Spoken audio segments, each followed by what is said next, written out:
Audio. Okay, there we go. Yeah. All right, now we're good. All right, sorry about that. I was playing around with the audio a little bit earlier, so I do apologize. Anyways, let's try that again. We are live here on this Tuesday, November the 8th, 2022. Was messing with some things with the interface, guys. Well, I just said I thought I figured out what the issue was. I think I've figured out that it is actually this other cord that we take calls on. I think that is what's throwing everything off. I really do. Pray to God we can make it through today's show with not a ton of issues, but I think that's what the problem is. I really do. I think it's because we have this phone line hooked up, and every now and then it gets a little bit finicky, and I think it's almost like it's overloading the interface. So we're gonna try to see. I'm gonna play around with it, kind of mess with the audio levels a little bit, if you will. Had a good buddy of mine, Dave Garrick, actually supplied this, which I appreciate him doing so because it's how we're able to take calls. But yeah, I think at times, I think this interface that I have, which it's time to upgrade, right? It's time to upgrade across the board. Hopefully, though, I'm going to say we're going to be able to rock and roll and get through this thing without any major issues. I apologize again, guys, for yesterday. I know that was absolutely crazy, just with the technical issues that we had, and appreciate you guys' patience and rocking and rolling with us and rolling with the punches. And again, thank you all so much. I know it's annoying. I know it's frustrating. It was frustrating on my end. That's why I said, you know what? I can't do it. I just could not do it. So anyways, guys, appreciate you all tuning in. Thank you all so much. Also in the Big Cock Club Discord, head over to the TDC Questions channel. The TDC Questions channel. Be sure your questions are answered there. I see Brendan commenting in the Discord. Brendan, let me know that everything's okay on your end, by the way. Yeah, it's game day. Listen, game day for Gamecocks men's basketball as the Lamont Paris era officially begins. Really excited for that. You guys let me know. Audio's good now, right? Everything good? Audio, video, all good? I really do. It's funny. I depend on you guys for that. It gets frustrating at times, obviously seeing the comments of, hey, Chris, audio's not working. This isn't working. It's not frustration at you guys. It's frustration because of it's just annoying, right? I want everything to go smoothly and run efficiently as possible. And so technical issues do get annoying when you're on this side, but I really do depend on you guys to let me know, because if it wasn't for you guys, I may not know, right? I'd have to figure out my own. Sometimes I'll go off on a rant and I don't even know that the audio has cut out. By the way, guys, before we dive into everything, of course, as always, TDC brought to you by our friends over at Prize Picks. Go download the Prize Picks app, go to prizepicks.com. When you do use the promo code TSUS, you're going to receive a 100% deposit match up to $100. Guys, you can play anything and everything, college sports, pro sports. Yes, that includes college basketball, which gets going tonight. Of course, Gamecocks are tipping off. The season actually tipped off last night. The Lady Gamecocks, I know some people hate calling them that. I think it's a cool nickname. But either way, Dawn Staley's squad got a huge, huge win last night, which I don't think anybody's surprised by. On that note, podcast did drop this morning for full basketball season preview show. I felt like, you know what, we need to do a bonus podcast. My plan was to drop it last week, but of course, with me being out of town, I was like, you know what, let me get back in studio. Let me get back in the friendly confines, if you will, where I can really sit down and attack this thing the way I want to. So full basketball season preview show did drop today. I've actually got a prediction graphic that will drop here shortly for the game tonight. I dropped my season predictions on the podcast as well. So again, guys, really fun, exciting day. And we talk all the time, content bleeding out of the eyeballs. Well, when basketball season comes back around and we got football and basketball, and then we'll have baseball. I mean, it's just really, then it's content bleeding out the eyeballs. So anyways, though, our friends at Prize Picks, go sign up today. TSUS is the promo code at sign up to get that 100% deposit match up to $100. Guys, again, we're taking your questions, comments, calls, 843-790-3377. That's 843-790-3377. Again, I appreciate y'all being patient with those technical issues yesterday. That was crazy. But I think I have, again, figured out the problem. I think it's because, again, for you guys to be able to hear the calls on this interface, you've got like the meter turned all the way up, like on blast, right? Because the sound, for whatever reason, from the phone is pretty quiet. So I think that was overloading the interface, is just my guess. But anyways, whatever. That's neither here nor there. Let's go ahead and jump to the phone line. Hunter, what's going on, man? How are you? Not much. Got to be the first one to call. You are, my friend. I appreciate it. What's going on? Yeah, no problem. So what's your thoughts on the Carolina Clemson game? You think I know it's far away, still far away, like 3 weeks. I think it's 3 weeks ahead. What you thinking on the Carolina Clemson game? Yeah, and Mark Ryan actually asked me about this yesterday when I went on his radio show. Listen, I think obviously Clemson, you watch them against Notre Dame. They're a very beatable football team. I will say this. Yeah. I think when you look at the last 3 games, I think it's going to have to follow a very similar recipe to success, right? And speaking specifically on that Clemson game, obviously the fact that it's at their place makes it tougher, but I don't think Clemson. I mean, I look at it kind of like I looked at it last year, right? Like I don't think Clemson's going to have some offensive explosion against you. They're not dynamic offensively. Right. They've got questions at quarterback. The reason I picked you to win over the summer was the fact that you do have, I think, for the first time since 2013, truly the advantage at the quarterback position. So,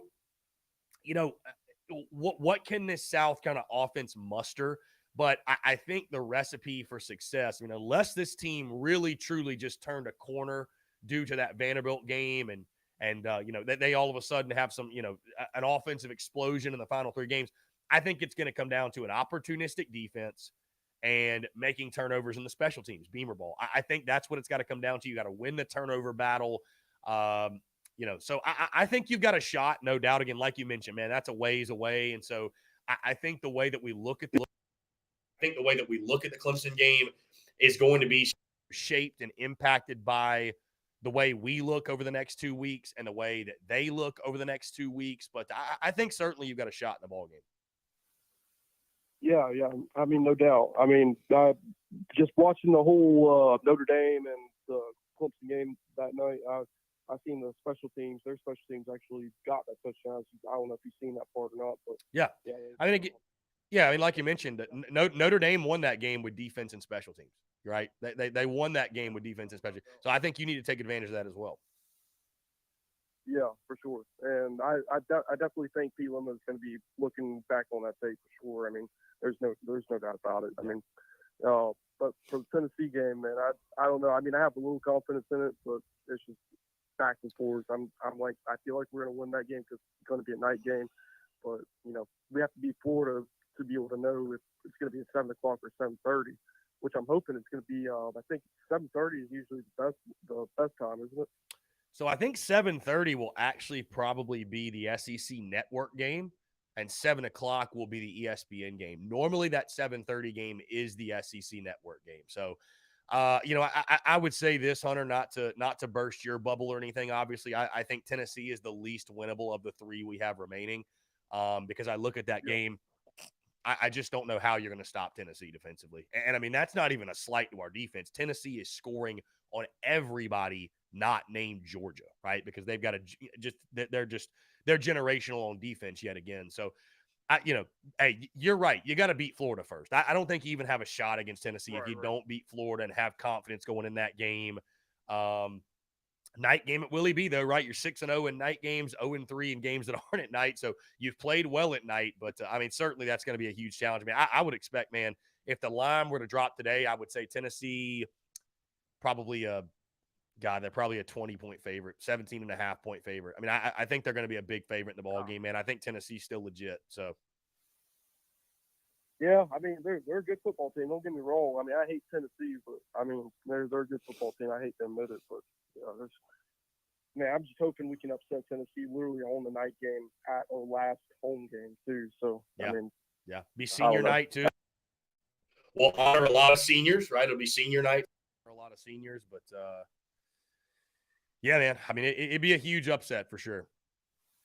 And with the Florida game too, that's their last home game too. So they're definitely going to be taking advantage of it too. So it's gonna it's gonna be a good game.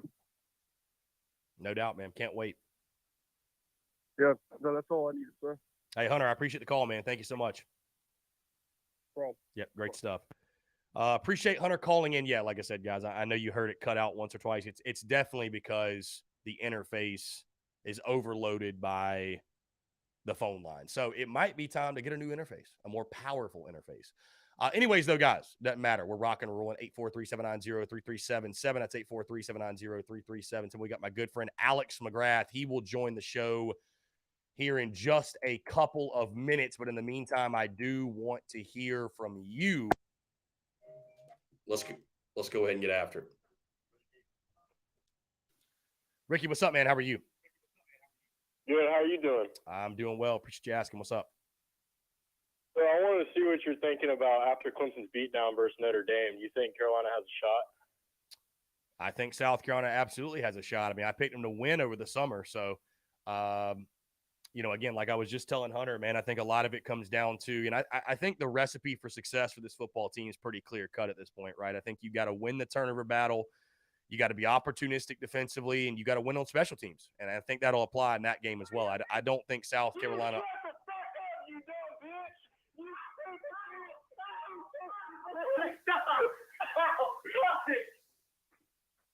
Hello? You got anything else? Yeah, sorry about that. The wife, man, let me tell you. I don't know what to do about her. This is your 15 minutes of fame, man. Go ahead. I'm going to let you get it out. Go ahead. I mean, you want to talk to my little coworker here? I just made a beef stew. Anything else? I just made a beef stew, and Spider-Man's here, and why did you hang up on Spider-Man about 5 months ago? Why'd you do it, man? You hang up on Spider-Man. I don't like it, man. I don't like it. Hammond High School's finest. I appreciate y'all calling in, boys. Hey, tell Trip I said what's up. Appreciate those guys. The Spider-Man caller is officially back. Hammond High School's finest right there. I know exactly who that is, so we love to see it. Love to see it. Anyways, guys, I just want to give people, if they want to call in, troll, go ahead, do it, right? Get your 5 minutes of fame, get your 5 minutes of glory, and so. Anyways, guys, we are waiting on Alex McGrath to join us for today's show. We'll talk a little Carolina football, obviously the game that happened Saturday against Vandy. I hate that TDC got cut short yesterday, guys, and really didn't even get off the ground. Thankfully, we had Steven Garcia. We were able to get Steven on the airwaves, but there was a lot to get into, discuss, dissect. Of course, I gave my full thoughts on the game on Saturday against Vandy, takeaways, all that. And I feel like most people are ready to just move off it and talk the Florida game, right? Because it's like, okay, you beat Vandy by 11. Congratulations. Great game. Hey, great game for the offense, all that good stuff. Great seeing the playmakers touch the football. But now it's on to Florida, right? That's the one that really matters. I think most folks throw that Vandy game in the bucket with the Charlottes, the SC States, the Georgia States of the world, where and literally when you looked at it over the summer, guys, I locked in those 4 games as though those were the automatic W's, right? Those are the ones you went to the schedule and put a W next to it in heavy black ink, right? So, listen, I gave my thoughts on some things that happened after the game. I gave my thoughts on what Coach Beamer said post-game. And I want to follow up with this because I also just posted a clip this morning about how positive and optimistic I am about the future of South Carolina football, Beamer ball, under Shane Beamer's leadership. And truly I do feel that way, right? Because, again, we sit at 6-3. You look at some of the things that have happened this season, a couple of the firsts that have happened are first in a long time, 1-4 in a row, first time since 2013. Back-to-back SEC road wins, first time since 2012. You're bowl eligible with 3 games to go. If you get too caught up in the details and the nitty-gritty, like if you look at this Carolina football team in this football season from the 30,000-foot view, you're pretty happy, right? You're pretty happy. Things considered, I think you're pretty damn happy. So, but anyways, you look at the season, and I'll tell you this, guys, any type of criticism I give, especially yesterday when it comes to Shane Beamer, I said what I said about Shane Beamer I spoke about that situation the same way that I would speak about a friend, a colleague, a family member, right? I can talk about my brother and be critical of my brother. It doesn't mean that I don't love the guy. It doesn't mean that I don't know he's in my corner, I'm in his corner. But, sometimes tough love is necessary. We'll keep it a buck and keep doing that from this side of things, is give that tough love. On that note, hey, let's go ahead and bring him on. Our good friend joins us every single Tuesday. And Hunter Herlong, by the way, I appreciate you, man. The super chat, he says the merch was delivered today. Love to hear that, Hunter. Thank you so much. We're going to go up and close up the phone lines, by the way, before Alex McGrath jumps in. Don't want people calling in while Alex is on the line. Here we go. Okay, cool. Let's go ahead and get him in. Alex McGrath. Alex, what's going on, man? Appreciate you taking the time. Oh, of course, bud. I'm happy to field some phone calls too if you want to. Yeah, I think we should probably let the calls ring for now, if you will.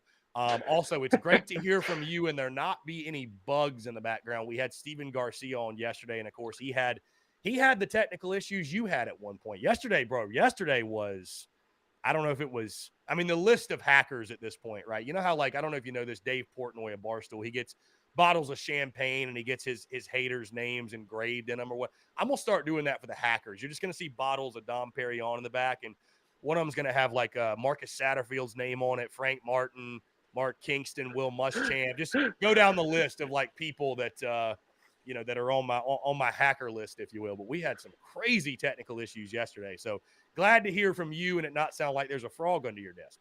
So okay, I was going to ask, is that what the frog sound was? Yeah. Oh, did you see Steven's clip? Did you hear that? Yeah. Yeah. That's what we heard. Yeah. So obviously it's not a you thing. I don't know, man. I just think sometimes technology is great until it isn't, as we all know. And like I was telling people, when you go live every single day, right, there's a lot of opportunity for technology just to mess up. So it is what Absolutely. it is. Just roll with the punches. But anyways, Alex, I appreciate you taking the time, man. It's always a pleasure to hear from you. First thing, man, how about this? Yours truly heading down to Hilton Head tomorrow. We got our event with Carolina Cigars. Supposed to play golf Thursday. And, of course, wouldn't you know it, there's a daggum tropical storm coming in. And it's like 100% chance of rain. So probably won't even get to swing the sticks. And I probably wouldn't want to, because I'd imagine we'd be playing beach golf in 50-mile-an-hour winds or something crazy like that. And I don't know if that would be which is great for Hilton Head, where there's out of bounds on both sides of the fairways. Right. Not like hitting the fairways at a premium or anything. No. So yeah, for sure. So anyways, whatever. Is what it is. We're talking Gamecocks. Let's first start, Alex, with that win over Vanderbilt. Ho-hum type performance. The offensive explosion earlier, up 31-14 at half. Sluggish finish to the game. But let's focus first offensively, because that's where all eyes were. Going into that ball game, all the pressure was being heaped on Marcus Satterfield. And, I think, all things considered, I think it worked, right? Jaheim Bell goes from having 0 targets against Mizzou to 19 touches against Vanderbilt. You look at the way they were able to distribute the football to the playmakers, Josh Vann, Antoine Wells, Austin Stogner, to Carry-On Joyner gets involved as well. And I think, obviously, Spencer Rattler had his best day as a Gamecock, tossing 3 touchdowns, no picks. What you saw from South Carolina offensively that you think was so much different from what we had seen to that point in the season? We threw the ball down the field, which was lovely to see. It just looked like it was better execution more so than anything else. I don't know if that's you change the game plan up or that's an opponent issue. It was almost kind of thinking about it, we reversed halves a little bit, where we scored all of our points, came out looking pretty good in that first half, and then second half nothing happened. So, albeit all of this was without Marshawn Lloyd too. Yeah, that's a very good point. No Marshawn Lloyd, and you're still able to get it rolling the way you did. Anything specifically for you stand out from Spencer Rattler? I thought he looked as comfortable as he's looked all season. And again, when you're playing a defense that, he had a clean pocket basically the entire game. You're playing the worst pass defense in the SEC, right? And I don't say that to take anything away from him, but he was able to take advantage, right? We kind of knew that if Spencer Rattler was going to have that breakout game, if you will, this was going to be the week. It was going to be now or never, right? If you can't ball out, yeah, then you don't have much of a shot. No, absolutely. I guess it almost makes it kind of more disappointing that we didn't see that like against South Carolina State and Charlotte too. Like thinking back on it, where you could have gotten him rolling in those games to build that confidence, build the clean pocket. I mean, hopefully that served as like a confidence building crescendo going into what seems to have become a murderer's row of opponents. Mhm. Although, admittedly, only one of those opponents won this weekend. The Orange Crush, if you will, which is what that portion of the Yes. schedule used to be nicknamed, and obviously it returns this season. Sticking on, though, Alex, the Vandy game, I think one of the interesting narratives that is beginning to arise, I don't even know if it's a narrative, but just something that's kind of coming to the light, and I think it's because of the performance against Vandy. Again, you get the W, win by double digits, but all of the pressure and all of the focus, and deservedly so, right, has been on Marcus Satterfield and the offense's shortcomings. But you look at the defensive side, Alex, and you look at where they're ranked, and you look at the statistics, especially in stopping the run game, right?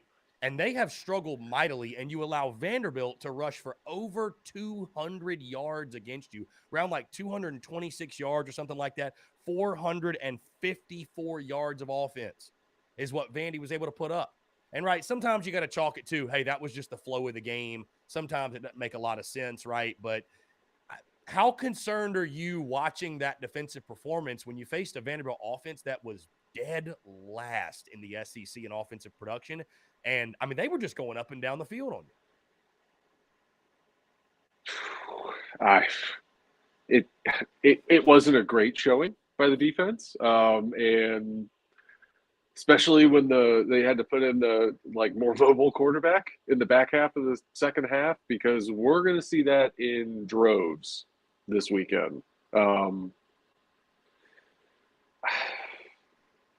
I don't know how you go from what we did against Kentucky and A&M to this. Mhm. So I don't know.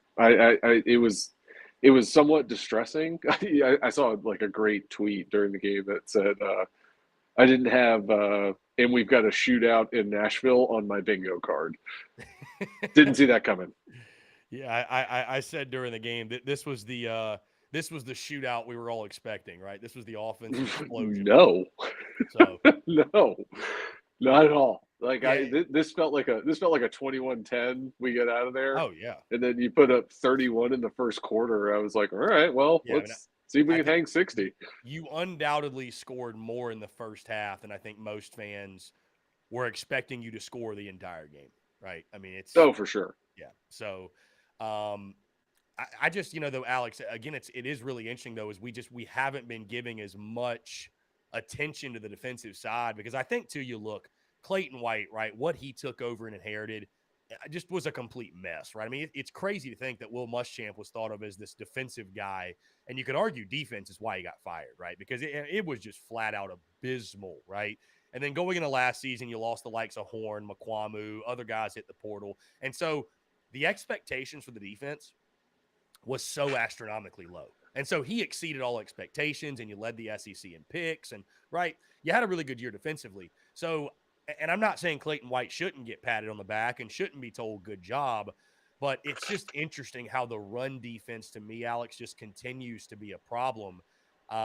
When you look at the bodies you have up there, and I know there's a reason they're recruiting that side, or that the trenches on that side of the ball so hard. And I think there's a reason they're recruiting the linebacker position so hard. I think that's a major deficiency, and one of the reasons you struggled in stopping the run.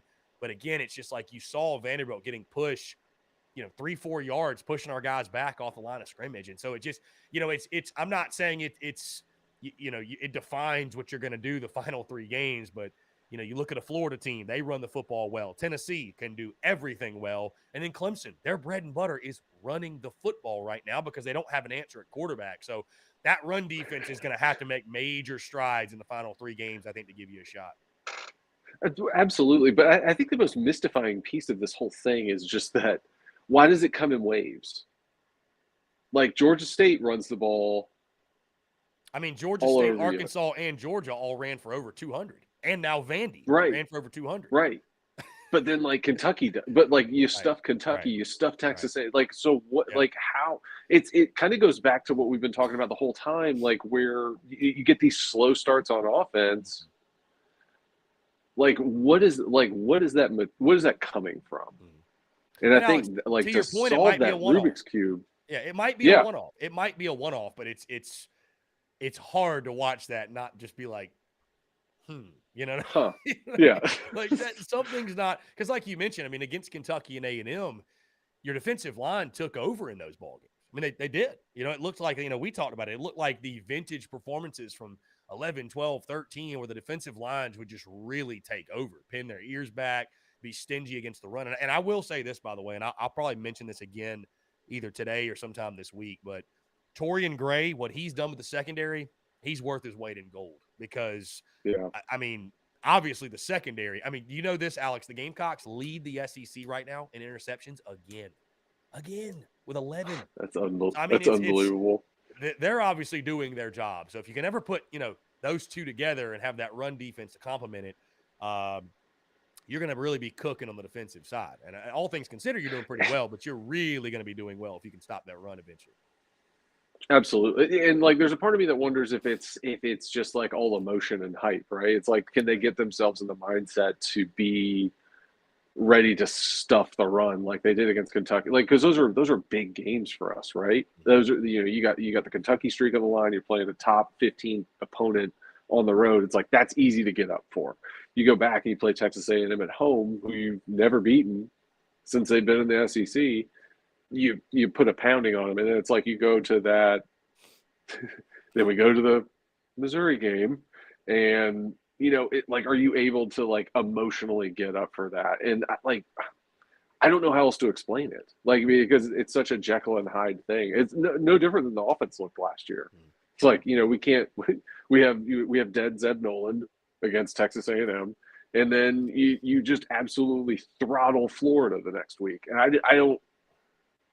don't know how to account for that. I really don't. Like, it's a bizarre thing. But to your point, like, do I think that's something that's going to continue? No, but I don't know how to explain it in the interim. Yeah, I mean, again, Alex, maybe you look at it as a one-off, but what's not a one-off is Beamer ball and special teams and the role that it plays for this football team. And it did yet again, right? Kai Kroger to Tonka Hemingway on the fake field goal, if you will. And, you know, I think this team, Alex, whether fans like it or not, or, you know, whether there's, you know, more left to be desired, obviously, because this is an offensive game and we all want to score points, but defense and special teams, it's kind of what this team just leans on at this point. I mean, again, you're 6-0 now when you force a turnover, and you're 0-3 when you don't. Doesn't take a rocket scientist to figure out that correlation, right? And then, again, you look at winning the special teams facet, what Shane Beamer and Pete Limbo are doing, and it's Beamer ball to the moon. It's, you know, it's interesting, Alex. It's making – I know it's not the sexiest thing to talk about, and it probably never will be, but it's making watching special teams fun. You know what I mean? It's like, oh yeah, it's like I mentioned a couple weeks ago, and it wasn't something people wanted to hear, obviously, after the Mizzou game. But this team, it's just such a Beamer team. I mean, this is such a Beamer ball team, right? You just, I mean, the special teams plays come on a weekly basis, and the Kai Kroger to Tonka Hemingway pass was just the latest. What is Kai Kroger's QBR? High. Like, very high. We need to talk about. We need to get shed some light on this mystery. Yeah, has he missed a pass this year? No, and I tweeted during the game. I said, "Is Kai Kroger the best quarterback on the roster?" Yeah. Statistically speaking, yes, he is.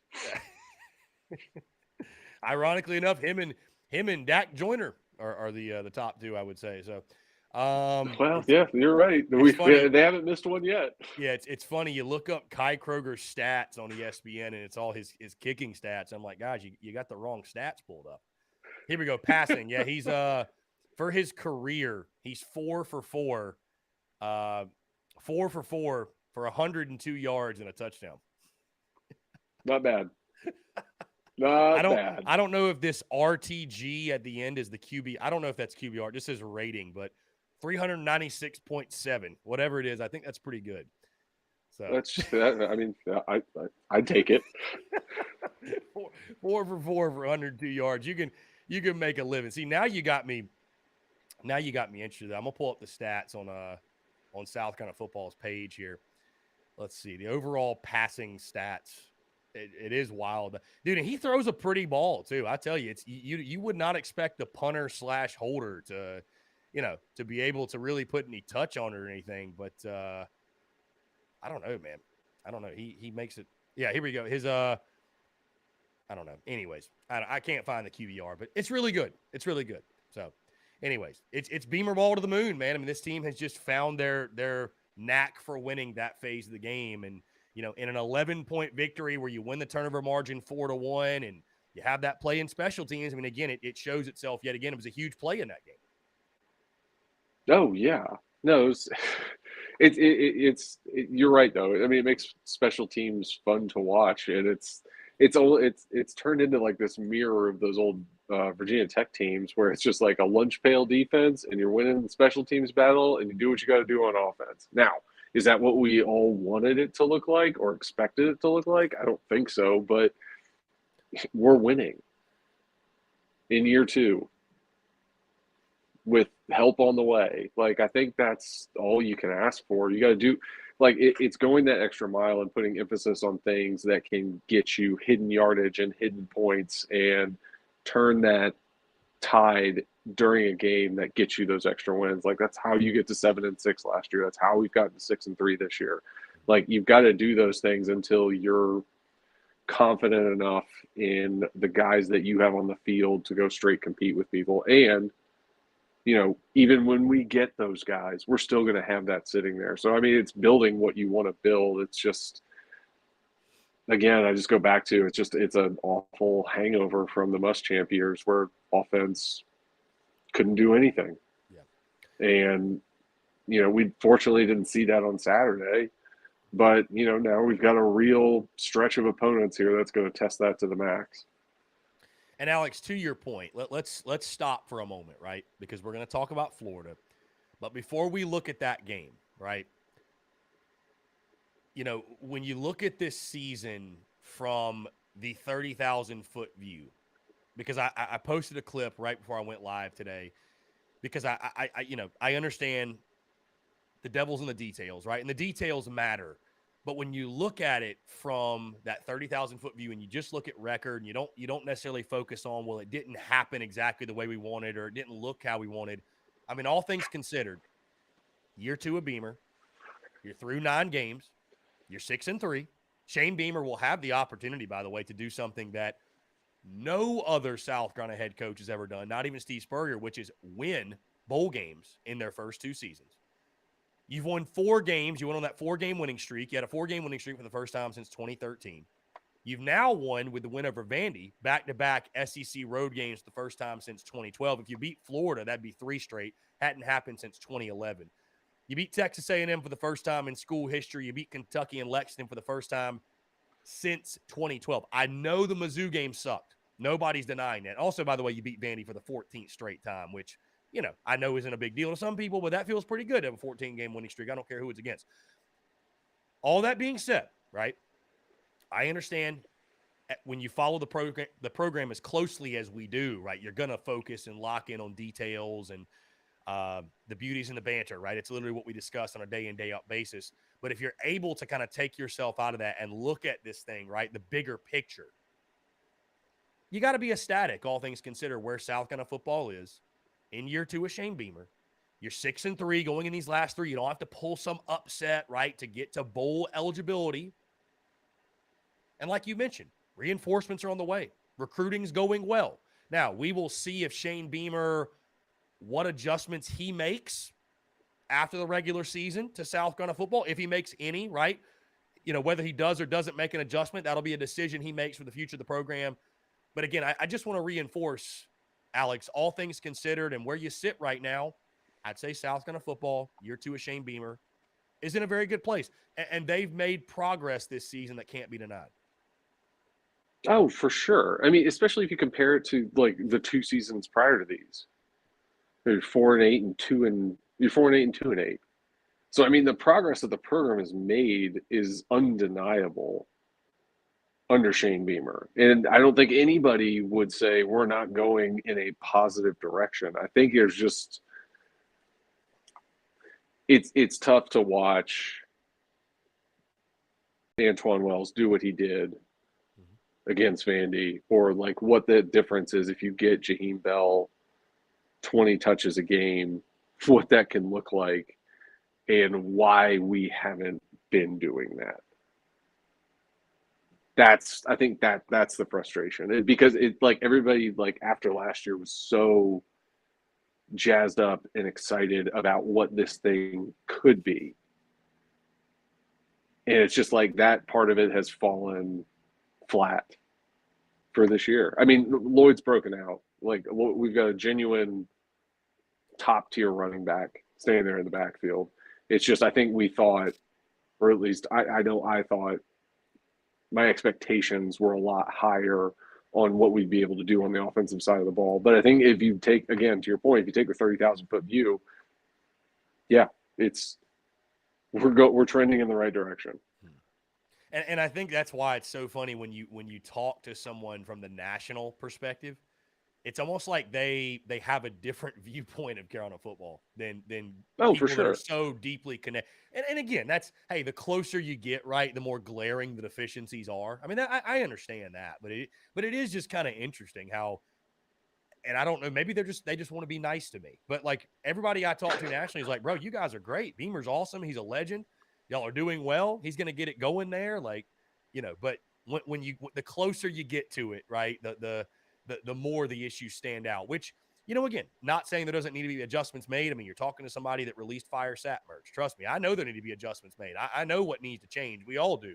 But you got to trust that Shane Beamer, again, is going to make those moves moving forward. Now, one last thing before I get off the Vandy game, Alex, just really quickly, second half of that ball game, you get outscored 13-7 by Vanderbilt. Does that concern you at all? Do you feel like it was just a case of you kind of just put it in cruise control? Just overall thoughts on the way the second half of that game played out. I mean, that's kind of what it looked like to me. So no, I'm not overly concerned about it. I would love. No, I'm not concerned about it. I would love to see us to get off like if we can change that tide to where you're able to get off on fast starts on a more consistent basis, or at least put points on the board in the first quarter when you got opportunities. Like if we can continue that going. No, I don't have any concern with that. To me, it's just like you kind of got up the way you did, and then you start calling a more conservative game plan because you don't want to be giving points away either. For sure. Now, Alex, when you look at the game this weekend, obviously you dive back into, I would say I was going to say upper tier of SEC play, but Florida this season, heck, you got a better record than them. They're 5-4, but much more competition on your level, I think, than the Vanderbilt Commodores.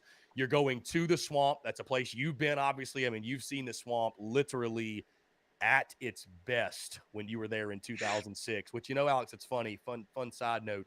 I've cried twice watching South Carolina football.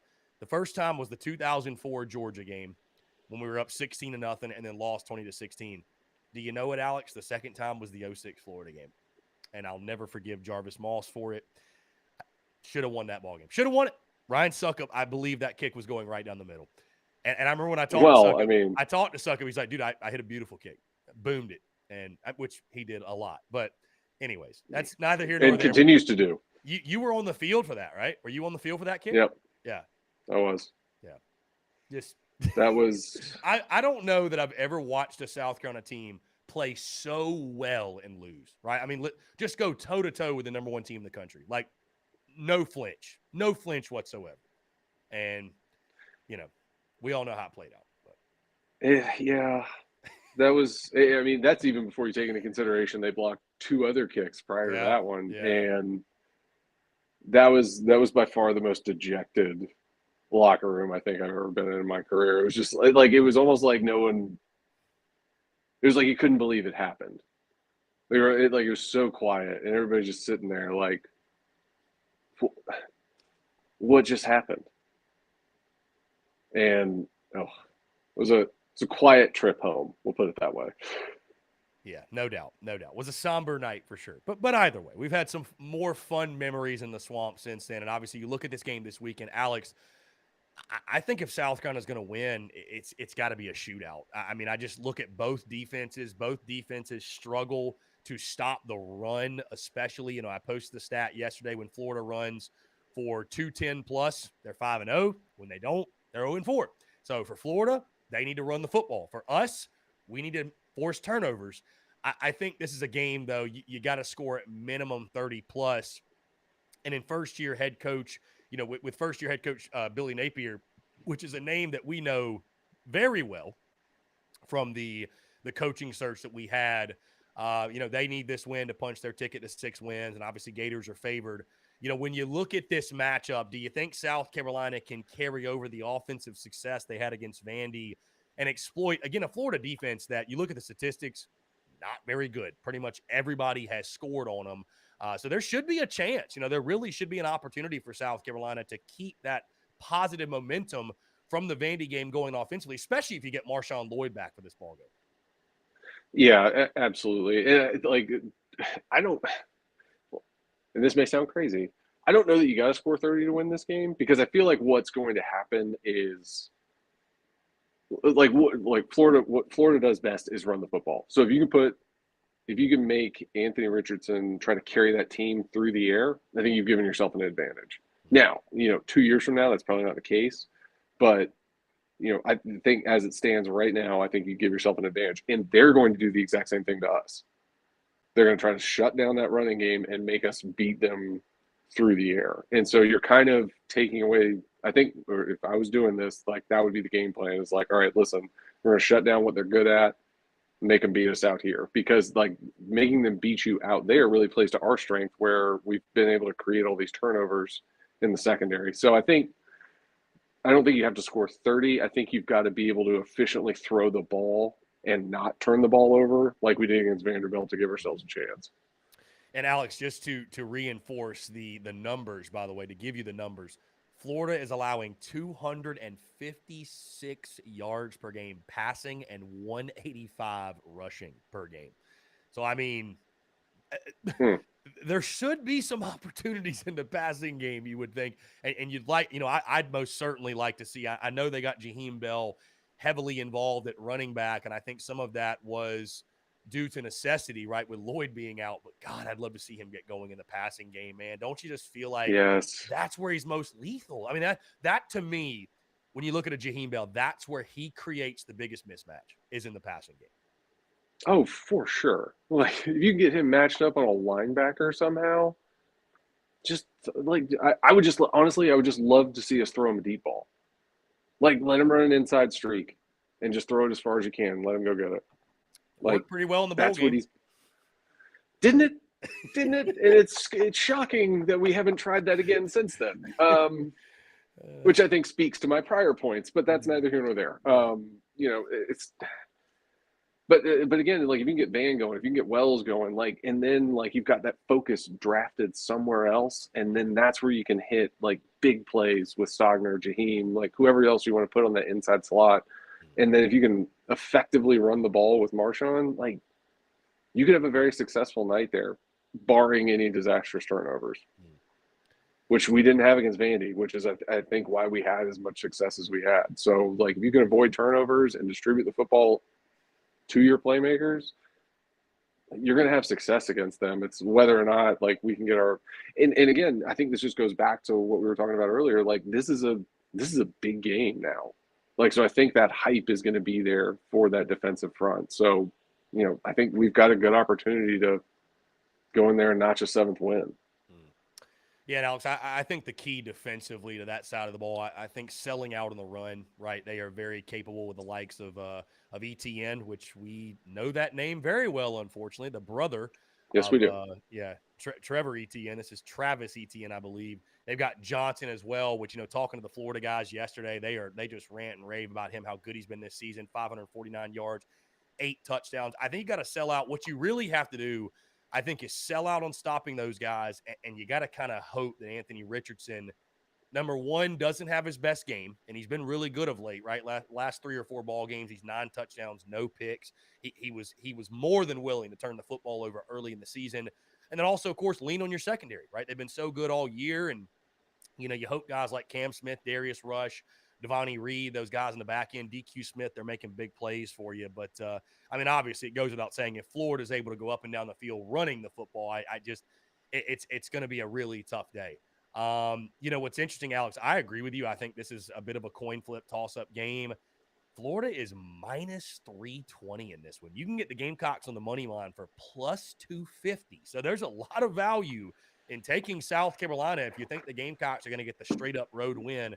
But Alex, in my opinion, you can tell me what you think. I think this is yet another game that if you do have to win a shootout, I don't think it bodes well for South Carolina. Getting turnovers on defense, opportunistic, and then making a play in special teams, whether that's a kickoff return, a punt return, a fake, what have you, that same recipe for success, if you can apply that here, I do think you could leave Gainesville with a W. Absolutely. Yeah, but I don't love the idea of a shootout. I mean, at all. So anybody that loves the idea of a shootout with Marcus Satterfield behind the wheel, I probably question your sanity a little bit. I mean, just saying. Yeah, I don't know. Yeah, I don't know if Sat even has the word shootout in his vocabulary.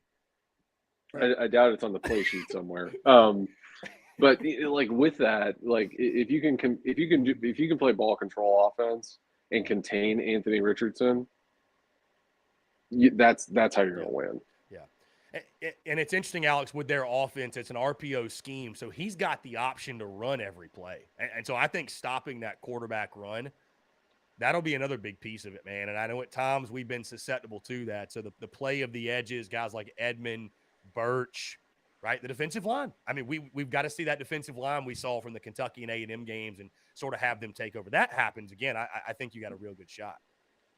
Yeah. Unfortunately, the last two pieces of film we've put out there have shown mobile quarterbacks doing some work. So shore it up. Got to shore it up, no doubt. It's crazy to call Brady Cook mobile, which he is, though. I give him credit. He's pretty fast. Weird. He's deceptively fast because I look at him like he doesn't look like he should be, but there he goes running right past you. So, yeah, he's fast. Fast enough, that's for sure. Alex, this has been a pleasure, man. I appreciate you taking the time before I get you out of here again. We mentioned a little bit earlier the 06 Florida game, but just talk about the Swamp, man, what that's like.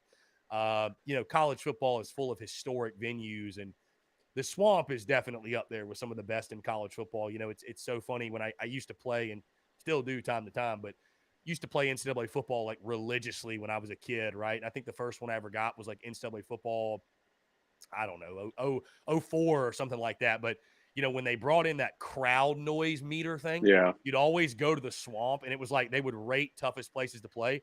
And like, dude, so many years in a row, the Swamp was number one. I mean, it is truly one of the most hostile environments in college football. And again, like I mentioned earlier, you got to experience the Swamp at its best firsthand in 2006.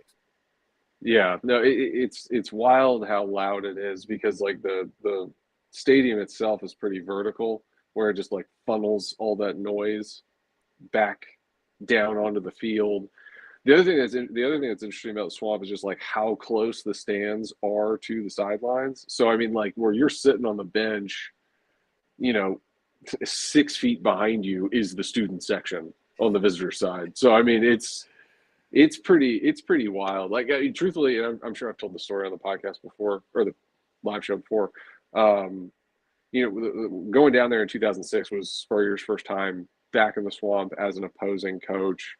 And when we got there Saturday, like right after lunch, and we're all out there in the warm-ups, walking around the field, like just kind of he came over to where we were standing and was like pointing all the different things about the stadium. Like, oh yeah, no, the sun's going to start here. It's going to set over here. This is where, the band's going to be, student section's over here, just kind of like reminiscing about his time in that venue when it was the toughest place to play in America, I would almost say by far. And like that was a neat thing to watch, that be able to like stand there in person with him and hear him go through that. But yeah, it gets a little nuts in there. And Garcia mentioned to Alex that Florida week hit a little bit different for Coach Spurrier. I'd imagine that one, playing them in 05 was one thing, right? You're at Willie B. And I remember specifically in 05 when he said, I didn't look at the other sideline a whole lot. I didn't look across the field a whole lot because it was weird for him. I'd have to think 06 was that had to be. I mean, because that was just a couple years removed from being Florida's head coach. Like that had to be a pretty insane. Like I'd love to get him to sit down one day and talk about it. I'd love to hear for him like his personal, because that just had to be a wild experience for him. Especially for the game to have ended the way it ended. Yeah. And then to see fans wearing shirts that says Spurrier is a cock on it. I mean, I just, those were great. Another layer. And everybody got to enjoy that. Florida fans, Georgia fans, everybody got to enjoy the Spurrier is a cock merchandise. So. Yeah, mostly. I would imagine it was mostly UT and Georgia fans, though. Yeah. They were like, I finally get to put on a shirt what I've been saying for 15 years about this guy. Yeah, exactly. So, Alex, always a pleasure, my man. I appreciate you taking the time. We'll do it again next week. All right, sounds good, buddy. Absolutely, man. Appreciate Alex McGrath taking the time to join us. Always a pleasure. Great conversation. Great insight. Guys, it's 12:52 here on a Tuesday. Hey, we'll take one final break because, of course, guys, it is Tuesday. Shane Beamer is going to speak to the media at 1:30. So we will take one break today. And then after that, we'll have a full-on blitz of your questions, your comments, your calls leading us into that presser at 1:30. Guys, it's all you on the other side. You're tuned in to the Daily Crow.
All right, guys, we're back. Taking your questions, comments, calls, 843-790-3377.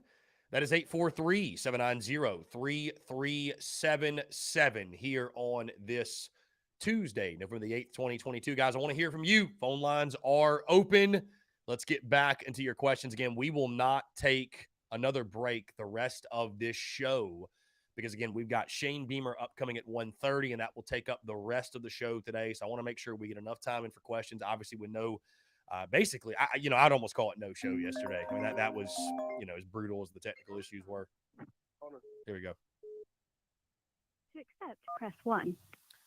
Hunter, what's up, man? Hey, what's up, man? Yeah, I just have one more question that I forgot to ask. Yeah. So say if we beat Florida this weekend, will we be in top 25 again? I would probably say no, just because Florida's a 5-4 team, unranked, and we are between 34 and 40th in both polls. I don't think we'd jump 10 spots for beating a 5-4 Florida team. So I doubt it.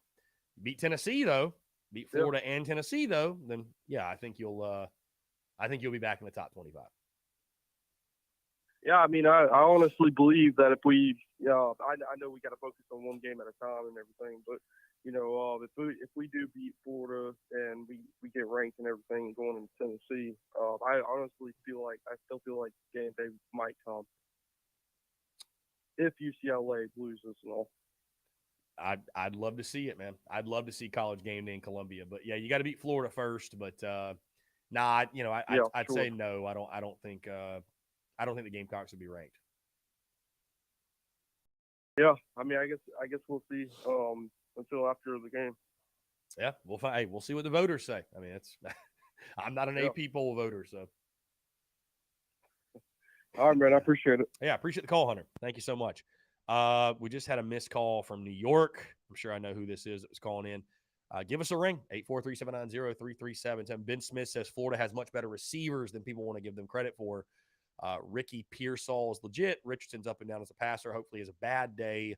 Not confident we can stop Florida's rushing attack. Yeah, I think it's going to be a challenge defensively, no doubt. And I mean, there's nothing. Maybe it was a one-off. There's nothing that you watch from Saturday's game that makes you feel any better, right, about stopping the run. I think we just missed a call from Robbie Davis as well. Yeah, give us a call. Flood the phone lines. Want to hear from you. 843-790-3377. At this point, guys, here we go.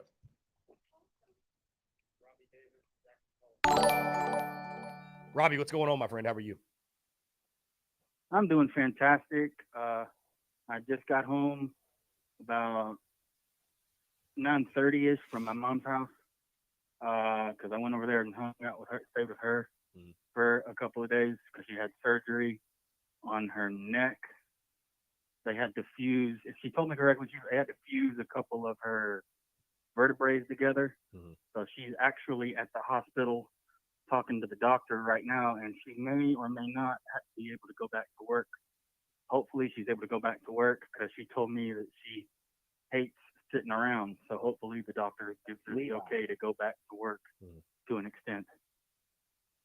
Okay, well. But anywho, huh? No, just saying. Okay, yeah. Hope the fam does well. Hope the fam does well, man. Keeping the fam in our prayers for sure. Thank you very much. And just to go ahead and get this out of the way as well, to all the veterans, thank you, because Veterans Day is coming up, and to just anybody serving, thank you for what you do, because it takes a special person to serve in our military. So from me to all of the families that have someone serving, thank you. And also, I'll go ahead and get to what I was going to talk about. I watched the first half of the girls' basketball game last night before the show came on, and we just took care of business. Was a beatdown. Was a beatdown, okay. No doubt. It was.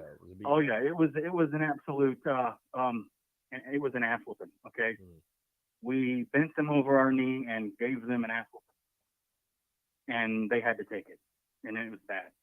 Like, part of me almost felt bad, but I was like, you know what? I don't really care.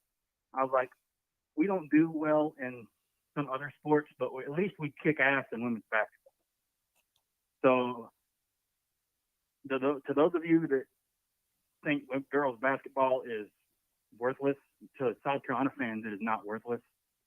Okay, because we haven't had a lot of. I don't really know how successful the girls team was before Don Staley got there. It wasn't. I mean, I knew they were good. Yeah, I mean, it wasn't nothing. I knew like that. We lose, we're shocked. You know. Right. But anyways, they took care of business. Boston had 11 points and 11 ribbies, so she took care of business. And one of the things that I love about basketball and baseball, okay, those two particular sports in general, is with those two sports, Chris, if you don't play well against an inferior opponent, the inferior opponent can beat you. Am I right or am I wrong? That's correct. Because if you can't in baseball, if the pitching staff is not doing well, if you're not hitting the ball well, and in basketball, if you're not making your shots, shooting high percentage shots, playing defense, getting rebounds, making free throws, not making stupid mistakes in both sports, you can win. But if you don't, if you make mistakes, and a lot of them, you can lose in those two sports, no matter who you're playing against. Yeah, there's much more parity in the game of basketball just because the way the game is played, and right. You know, it just in football, man. And that's why honestly, like I will say this: I think baseball is. And I know we're not quite done with football season, but I'm just saying. I think baseball is the greatest game on the planet because I think that it doesn't matter in baseball. It doesn't matter what size you are or how fast. You know, speed does count, but football is such a brute strength. Size, like if you know, you can have all the heart in the world, but if you're a 6'2" offensive lineman, you don't have a chance. You know what I mean? Like you have to have size. Baseball is a skill game. It's a skill game. And so, I think baseball and basketball qualify as skill game. You got to have skill to play both of those. Right.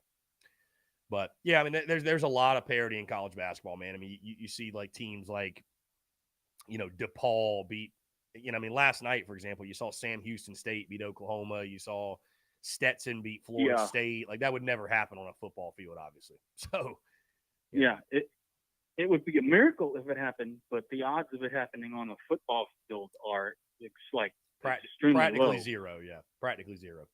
Yeah, practically 0 to none. Okay, right.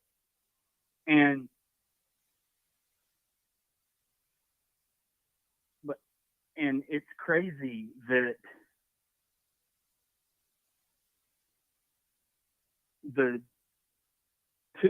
one of the main sports that we're really good at is women's basketball. Okay, I don't know how she does it, but I feel like at this point there's hardly ever any drop off of the women's basketball team.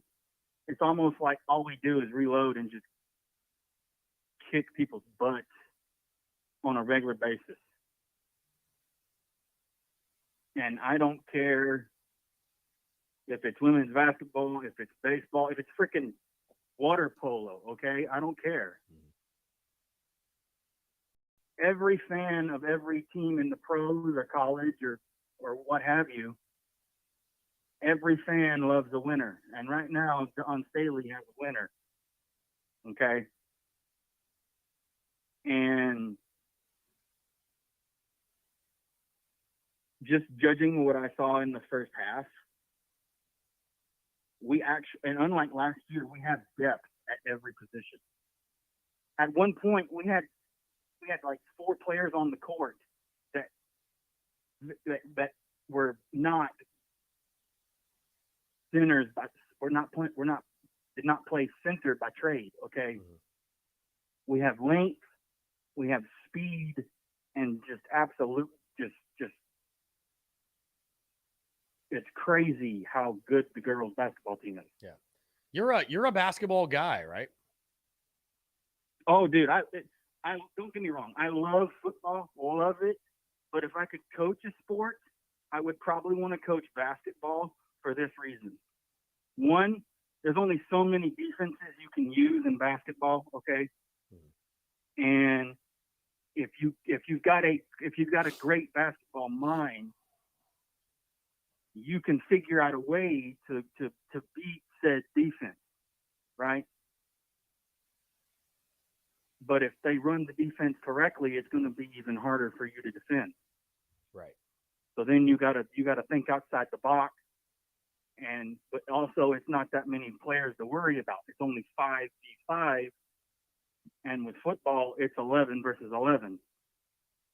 And last night we looked like a daggum well-oiled machine, and we just took care of business as expected. Now, we didn't start off too well. We didn't start knocking down threes until like the halfway through the first quarter. But once we got it rolling, right, I thought to myself, this could get ugly and get ugly quick. Yeah, I mean, Robbie, I'll say this. Being a fan of Gamecocks women's basketball right now is like being a fan of the Patriots when Tom Brady was quarterback. Like the season doesn't even start until you get in the playoffs, until you get to the NCAA tournament, and even then, the season doesn't really start until you get to, I would probably say, like the Elite Eight. I mean, really, truly, because the first two rounds are just a given. So, and again, I don't say that to say that I'm not excited for the regular season, but like Dawn Staley's elevated this program to such a level that, again, it's like pulling for the Patriots when they had Tom Brady under center. Like the regular season is such an afterthought because we are just so good that it's like, who really even stands a chance against us?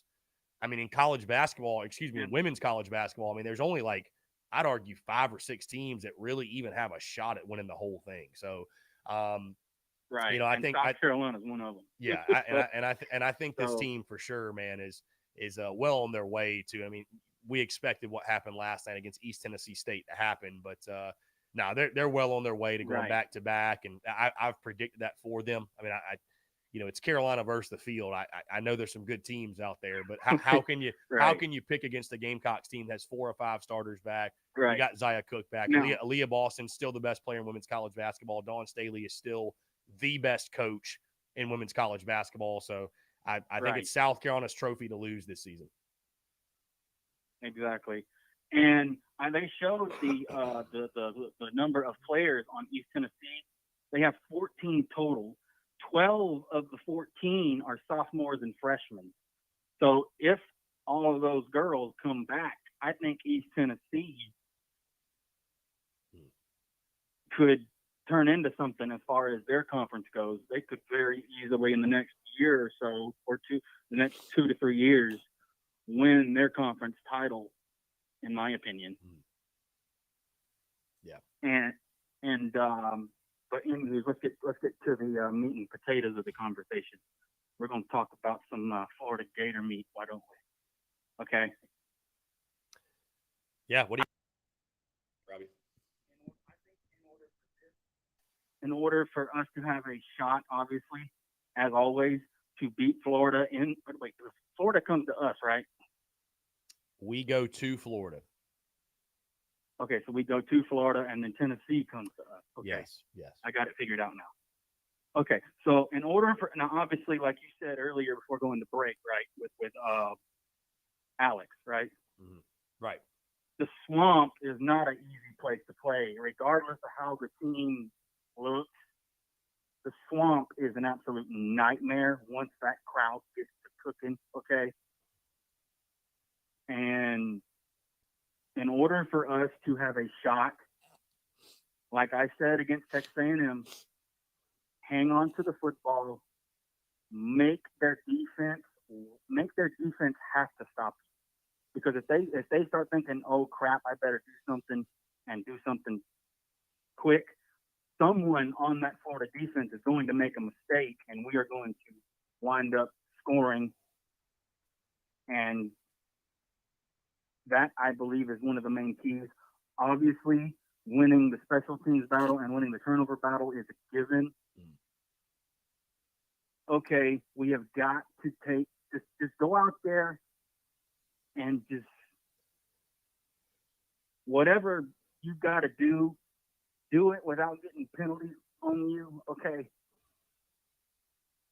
do it without getting penalties called on you. And if the defensive line plays the way they played against Kentucky, I honestly don't think Florida has a chance. But then again, their quarterback is pretty decent. And like I always say, if you can get to the quarterback early and often and rattle him a little bit, he's going to make a mistake. And we'll wind up getting some turnovers and capitalizing off of them. But it's not going to be easy. Yeah. Because like I preach all the time, you do not win a football game on paper, no matter who you're playing against. It doesn't matter. Okay? Does not matter. You've got to go out there and execute. The coach's job is to get you ready. The player's job is to do what the coach calls on both sides of the ball and execute. The team that executes wins the football game. Okay? Yes, we got outscored against Vandy in the second half, but you know what? At the end of the day, we had more points on the scoreboard, and we won against Vandy for what, like the 14th time in a row? If my math is correct in my head right now. Yeah. And figure out, and like I said, like I've always said, Satterfield has got to figure out a way to get Stogner the football. Stogner is too damn good for you to waste his talent. Figure out a way to get a linebacker on him. And I don't think a linebacker can stay with him, to be honest with you. Well said, Robbie. I'm gonna let you go. We're gonna squeeze some more calls in here. We're gonna squeeze some more calls. This is turning to the Robbie Davis. Problem. Against South Carolina State tonight, by the way. 75 to 60. Love it. Great rest of your day, and I'll talk to you tomorrow. Robbie, you're the man. Appreciate it. Turn to the Robbie Davis show. Love Robbie. 75 to 60 is got. So we'll see what this call holds. William, what's up, man? How are you? No, I knew that was going to be a BS. Call from. Here we go. Frank. Frank, what's up, man? How are you? How you doing today, my man? I'm doing well. Appreciate you asking. What's up, Frank? Good. You know, I want to know it all from the North. We're back. I got you last week. Last week, you had a great point about how we won this game. People weren't going to be happy. You know, so I found my joy. Shout out to Coach Beamer. You know, I found my joy in the win, but it feels like we won Talladega, but we wrecked the car. Yeah, a little bit. Yeah, I mean, especially that second half. I was not thrilled with was not thrilled in the second half, getting outscored 13-7. But you know, it is what it is. You take the victory. We got to take some heat too. You got Ryan Day out there in Ohio taking heat for a 14-point win on the road in a storm, and you know, if they're going to give them some heat, then we're going to have to take some heat to win too. Right. No, for sure. I mean, it's, you know, I look at the Vandy game a lot like we looked at Charlotte, SC State, Georgia State, where it's like when you're playing that level of competition, you sort of have to nitpick, right? You have to, because style points are at such a premium in college football. So, you know, that's where we are. But hey, you're happy to get a double-digit win on the road in the SEC. You'll never turn that down. So I'm very joyous here on this Tuesday, in case you were wondering, Frank. No, yeah, I got the joy. So I got you, Shane. Me and you in the same camp. You know, Vandy's done. Vandy's in it, but we got Florida coming up. You know, so I guess this is like an identity game for us. What kind of program do you want to be? You know, sooner or later, you're going to have to start beating teams that are better than you. Mm-hmm. And on paper, it looks like they're the favorite. If we can go down and pull off this win, I think that is really, you know, we are where we are. Like you said, 30,000 feet, 6-3. We won some we shouldn't have won. We lost some we shouldn't have lost. But, you know, here we are. I think we can win this game. Hopefully we do. Then, you know, like we said, 7-5, win a bowl game, and then we get to keep Sat. Don't laugh. Everybody's dream scenario, right? Yeah. That's that second scenario we talked about. But so I like I said, we can do this. I'm going to be down there for the Tennessee game, and unfortunately, that's a hornet's nest that's been kicked, and they're going to be fighting for some playoff, respect. And I'm just hoping for a little bit of fun. Yeah. We'll figure it out. Yeah, I will be in the building as well, Frank. So we'll cross that bridge when we get to it. But would love to beat Florida and set up maybe a little bit bigger of a matchup. And hey, you never know at night at Willie B. So. Yep. No, listen, this is it. This is where we need a balanced game. You can't complain about defense because I think they actually played good all year. It had a little slip against Vandy, but that's okay. Let's get some offensive production, and we'll hold them on D, and maybe we could walk away with a W. Yep. I think this game's about offense for sure, my friend. I think you're spot on. Yep. Okay, my man. You have a great day. Hey, Frank, appreciate the call, my man. Great stuff from Frank there, guys. 843-790-3377. Appreciate you all calling in. I think a lot of folks are obviously off work today for election day, if you will. Kids out of school, I believe. Is that right, too? Probably why we've had the return of Spider-Man. I think that's probably why. Kids are at school, at home bored, watching the Spurs Up show. Figure why not? I'll call in, and my buddies will think I'm really cool for doing so. But hey, whatever it is, what it is, man. We're not at the point right now where we're able to filter calls. Let's jump the phone lines here. What's going on? How are you? Hi, Chris. How are you? I don't even Melon. I think honestly I'm going to probably just upgrade to a new interface. I've got a nice interface, but had it for a while and might be time to go premium on the interface. So we're making it rock though. We're making some shake. We're getting through it. So Gotcha. Yeah, I've actually, because I do the Warzone streams, and so I'm streaming to like multiple places and stuff. right. If I don't open my screens or something in a certain order, it just throws my whole audio off. Yeah. I don't open this box first, and I open this one, the whole thing's messed up, and I got to reset everything. So yeah. Hey, so I just want to tell you, and I was going to just shoot you a message, but I did want to call in today anyway. I'd like to talk to you off air about something because depending on that conversation, I may not call into the show anymore. It's a good thing. It's not a bad thing, and there's nothing to do with your show, anything like that. I would still be tuning in and watching. I would just not make my presence so much. But I just want to talk about what I've seen in the breakdowns from this last week, because a lot of the heat we heard about the rushing, their rushing attack against us and the yards that they gained on us was, it was, our D-line was atrocious. And man, that wasn't true. The D-line was basically our only defense against the read option, and they were so read option heavy. For me, and what I've broken down, it was scheme. I've said, and you've probably heard me say before, Clayton White never, ever, hardly ever. I want to say never because that's something I just talked about, is don't speak in absolutes. Like, we never run slants. Well, we do some. It's not enough. It's not that we never. So I don't want to make the same mistake and say never.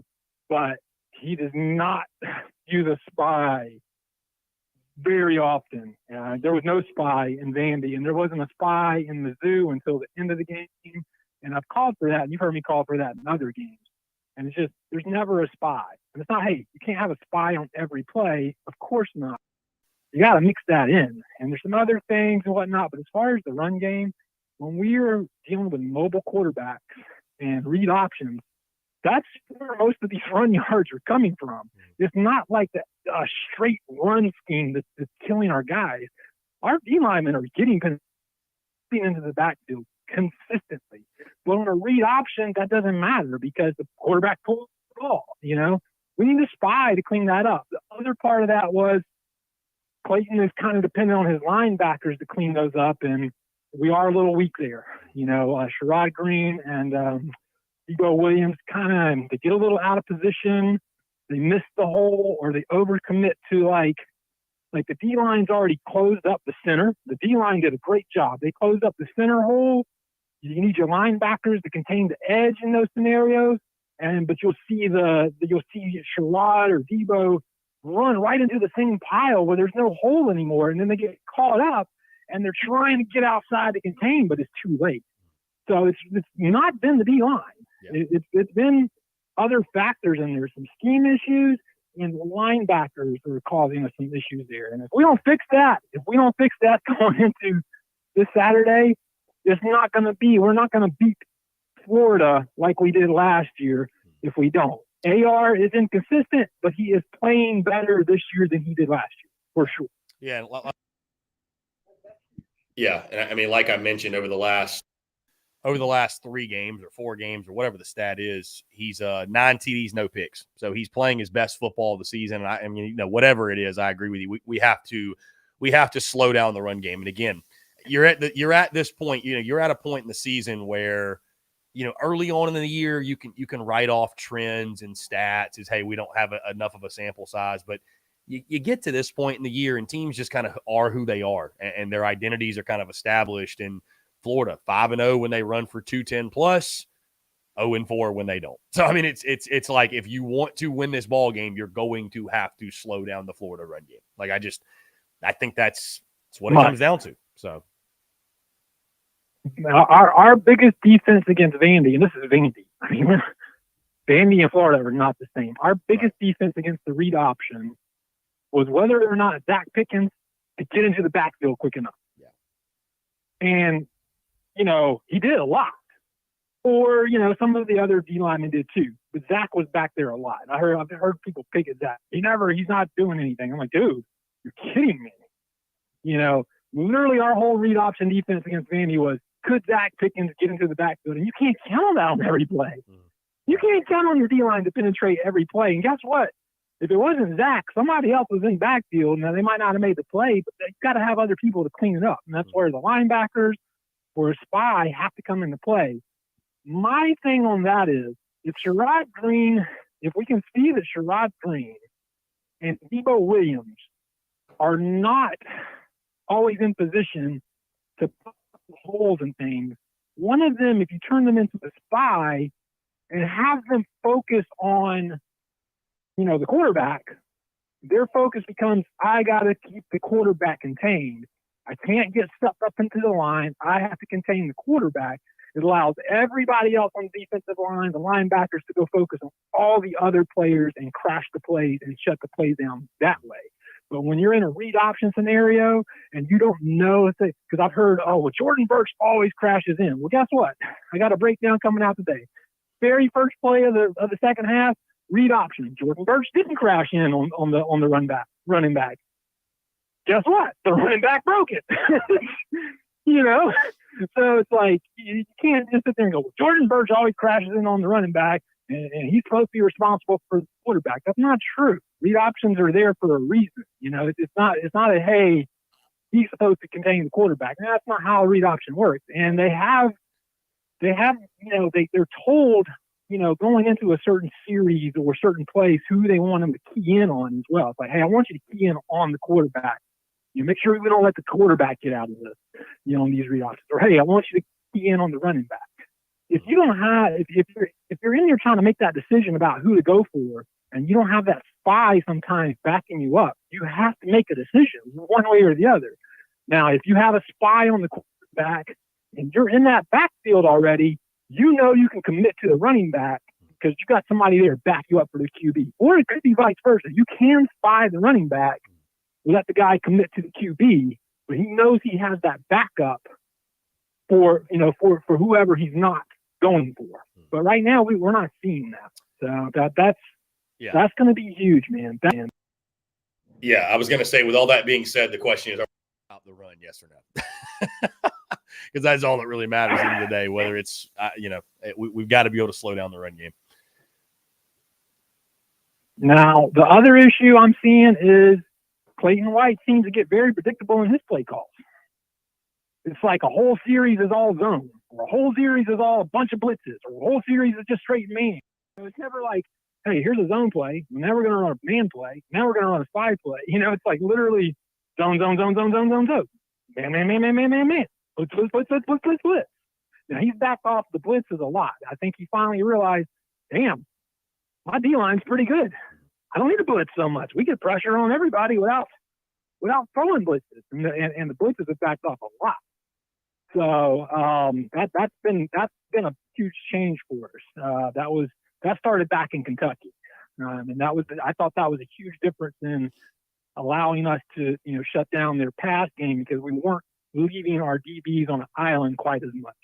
Yeah. And then he's got to catch double teams. And I got to look at Florida a little bit more. I don't know who's their big playmaking wide receiver. Do they have one? They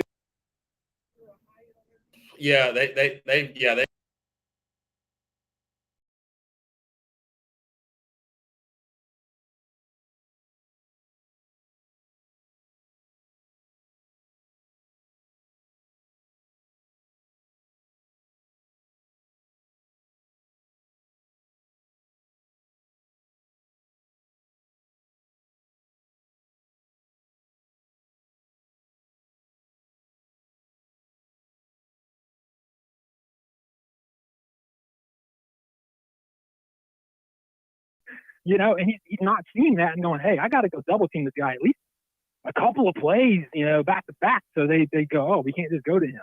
You know what I mean? Like, it's got to happen some, but I just don't see the double team coming. That's all scheme stuff, man.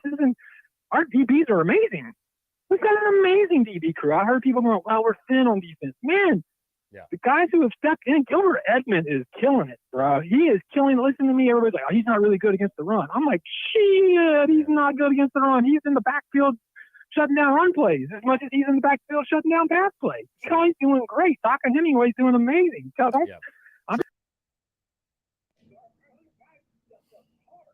Bree, hate to cut you off. Yeah. Beamer in 30 seconds. We got Beamer in 30 seconds. So, no, you're good. Like I said, if you don't mind reaching out, if you can, I'd like to talk with you, off air. So. Yeah, I'll hit you up for sure. I appreciate you calling in. All right, buddy. All right, Bree. Appreciate it. Thank you. All right, let's go ahead. We're going to bring Beamer up onto the screen, guys. Again, I apologize for some technical issues. I don't know. I think it's got to do with the interface. I think we're gonna upgrade. It's been a while. So, anyways, all right, let's go ahead and get him on. We'll talk after.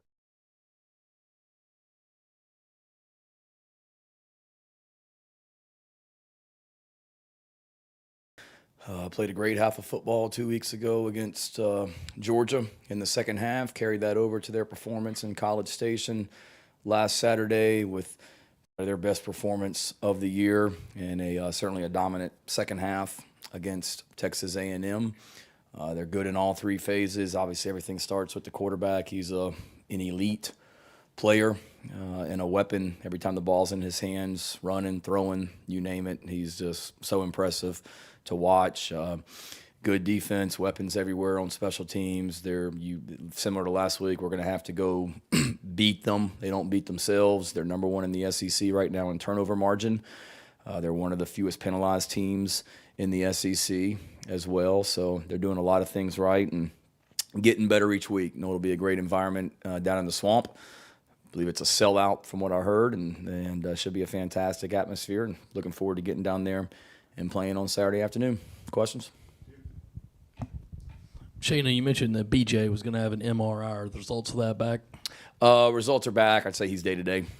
Nothing long-term. Just kind of see how quickly he can respond to treatment. He wasn't able to do much today in practice, and I'm sure you'll ask about the other guys as well. Marshawn was limited today, but told me he felt a lot better than he thought he was going to feel as well. So Spalding is done for the year. I know I mentioned that Saturday in Nashville. Hate that for him, but wish him well in his recovery. And then beyond that, it's a handful of guys that are questionable right now. And specifically in the secondary, Shane, I mean, just because the bodies are getting kind of thin, any thought of maybe moving a couple of spare receivers over to take reps? Have you guys taken that step yet? It's funny. Do you have our facility bugged? Because I literally was just in the defensive staff room talking about that with Clayton and Torian and the guys before I walked down here. We're thin just with injuries. There's no question about it.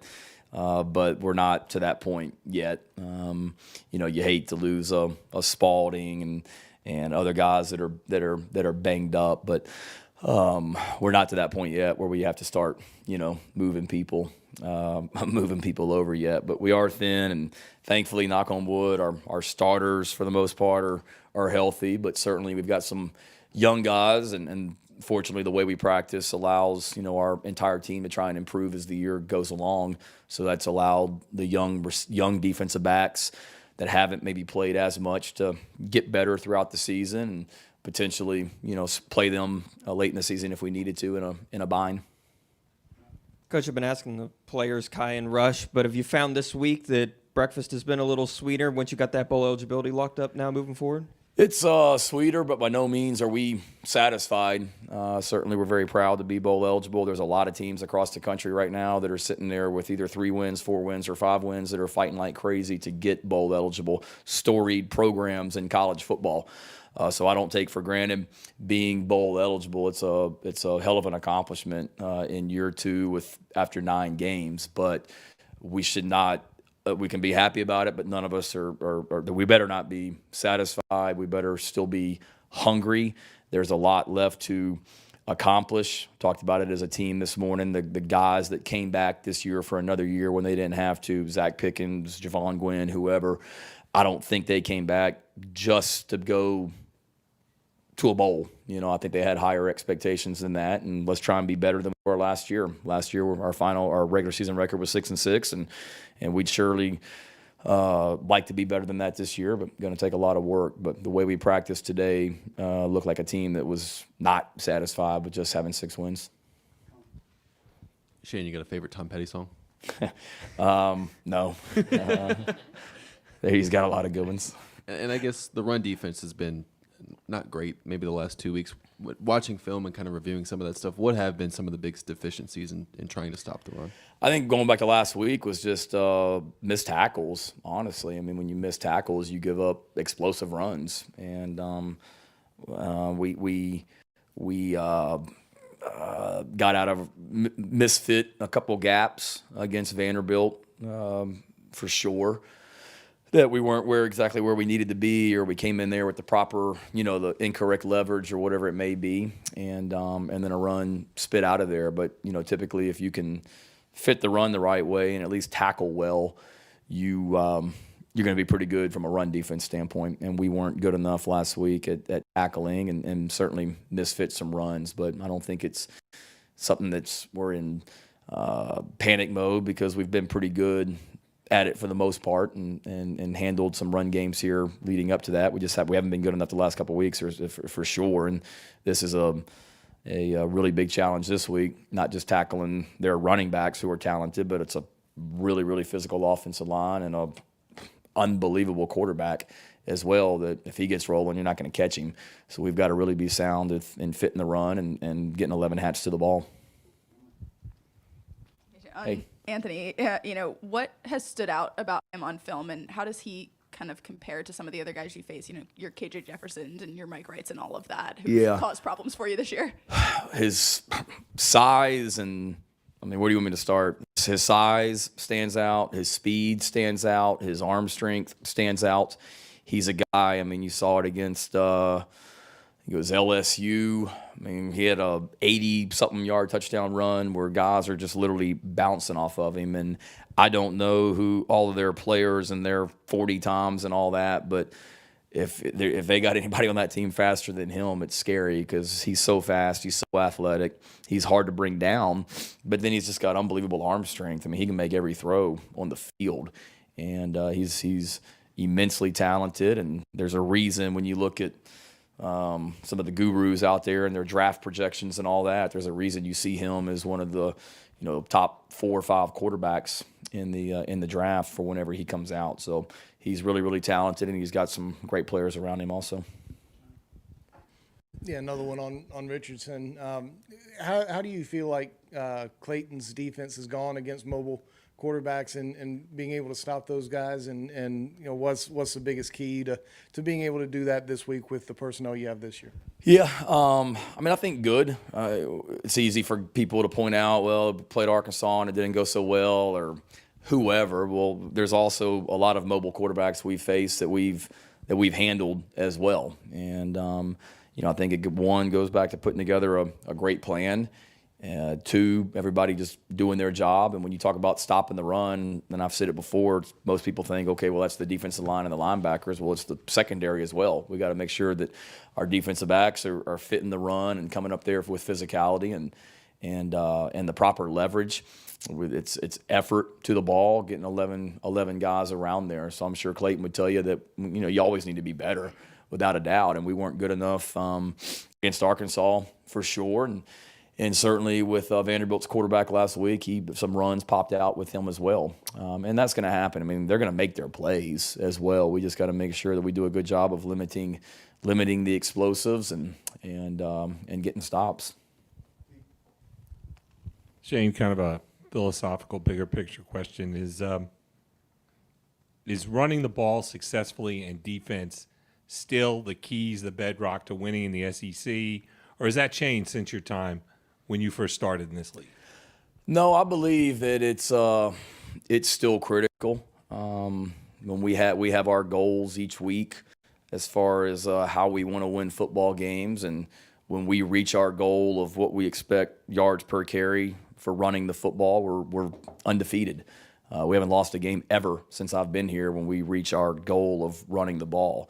Because I think when you're running the ball, all the other things that we talk about open up and present themselves. Explosive plays and staying on the field and not having a lot of third downs and all the other situational stuff. But I believe there's some high octane offenses. There's no question about it. But if you look back to last year, the two teams that played for the national championship last year, Georgia and Bama, if I'm not mistaken, they were number 1 and number 2 in stopping the run. So it's still, Kirby said it last week after the Tennessee game, you better stop the run first. Before you even worry about anything else, you got to stop the run. So, no, it's certainly, there's different style of offenses than when I got into coaching back in 2000, but I still believe that you've got to be able to run the ball effectively, and you've got to be able to stop the run effectively to get to where you ultimately want to go. Another deep philosophical question. How do you feel about the color orange? Because you're going to be seeing a lot of it the next few weeks. As a color that I wear, I'm not against it by any stretch of the imagination. My alma mater was maroon and orange. Is their colors at Virginia Tech, but certainly we are going to be seeing a lot of it. So I'm not a fan of orange this month for sure. But 365 days a year, I don't say that I don't wear it. I mean, I think I've got a pair of tennis shoes with some orange trim in them that I wear from time to time. Good question, though. Shane, continuing with the orange theme today, some people call this the Orange Crush part of your schedule because you guys played these same teams in the 90s and early 2000s, way before you were here. What do you think of that term? And is it, a November for some great opportunities for your team collectively and individually? Yeah, I think that the term is right on, Gene. It is. I mean, we're going to be seeing a whole lot of orange the next 3 weeks for sure, and it's absolutely an opportunity. There's the old saying, they remember November, and that's been something that's been said since I got into coaching. Coach Fulmer at Tennessee used to say that all the time to the teams when I was a graduate assistant there, and you do. And I think our guys realize that we got bowl eligible the first weekend in November, but we're not satisfied. There should be a great hunger, and there's a great opportunity to do some special things if we can do what we want to do here over the next 3 weeks. And it's an unbelievable challenge. I mean, it's a really good and improving Florida team, and then the next two teams that we're about to play after that were both ranked in the top, whatever it was last week, 5, 6 in the country last week. And so we know what a challenge it is, but with big challenges come unbelievable opportunities as well. But right now our focus is on nothing beyond this week and trying to be a better team this Saturday in Gainesville than what we were in Nashville last week. Shane, I know you mentioned running a lot of the same offensive plays against Vanderbilt than you did against Missouri and going back. But how much of what you guys did Saturday is replicable moving forward into these final 3 games? I think a lot. I know a lot, and it is. A lot of the things everything that we ran last week, I'm sure there's something. But there's really nothing that jumps off the top of my head, Colin, that was like a new play that we put in for Vanderbilt. I mean, it's things that we have been running this year, and some things that we've called this year, and it looked better last week than maybe it looked in previous weeks. But we going forward, a lot of it is, and all of it really, and to me is replicable. Certainly, we want to continue to expand roles, and we want to continue to be able to run the ball efficiently and take shots down the field and be good on the perimeter, which is what we were the other night against Vanderbilt. And but then, also you always got to stay kind of one step ahead, and we've got 9 games worth of video of opponents that are watching what we've done this season as well. So you got to continue to do a great job of self-scouting and staying one step ahead of your opponent also and what they're trying to do to stop you.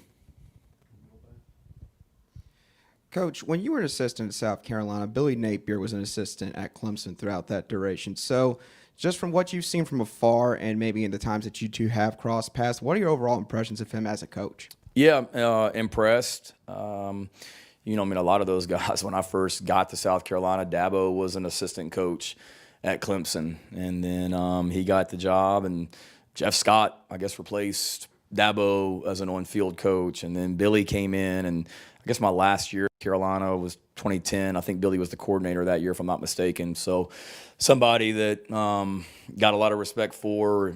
He did a good job when he was at Clemson, and then since he left Clemson, the stops he's had and the success that he's had as a coach and a recruiter. I mean, somebody that we certainly had respect for when I was here as an assistant coach, and then what he's done since he left Clemson's really, really impressive also, and did a great job at Louisiana as a head coach there, and is certainly on track to doing good things in Gainesville also. Hey, Shane, going back to your last year as an assistant here, 2010, the win down at Florida, one of the biggest in the history of the Gamecock program. Yeah. What do you remember specifically about that night, especially the atmosphere and just overall impact that it had on the program? Yeah, see, those are the good questions, Rick. I like those, man.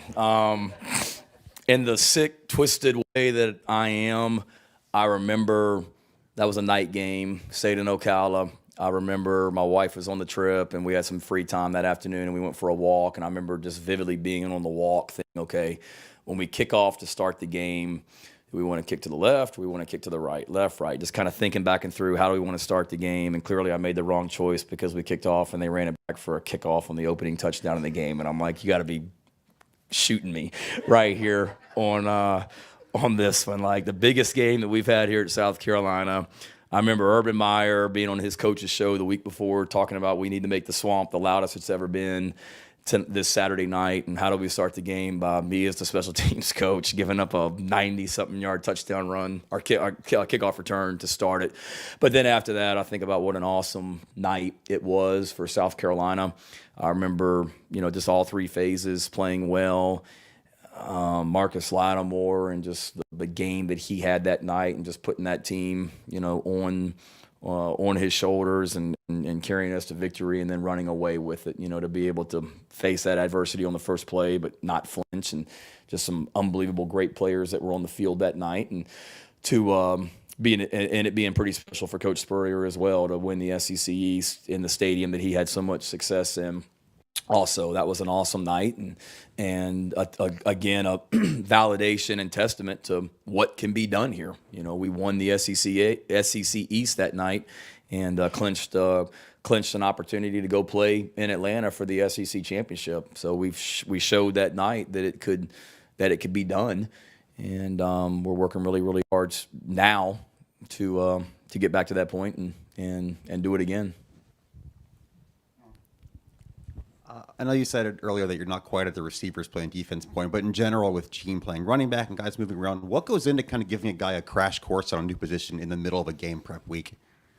Yeah, it starts with the player first and foremost. I mean, they've got to be just football smart and intelligent, and those guys are, and certainly some extra meeting time and practice time. But I think the other thing too is you hopefully, when you're teaching and coaching your position, I always thought, and it's the truth as an assistant coach, like you really want everybody to have a big picture understanding of what's going on, not just, okay, you're the tight end, and when we call this, you're running this route. Having an understanding of what everybody's doing around you, so you could go to any position and just jump right in and have a good baseline from a learning standpoint, if that makes sense. So that's the biggest thing. It really is a crash course. It's like prepping for a test at the last minute or whatever it may be. And it's extra time and investing and good coaching and good teaching and good learning as well. Shane, I know we talked about last year with Parker White. He should have been a Groza finalist. I imagine I will probably get some nods for the Guy Award. Do we need to start talking about the Heisman Trophy with him, or?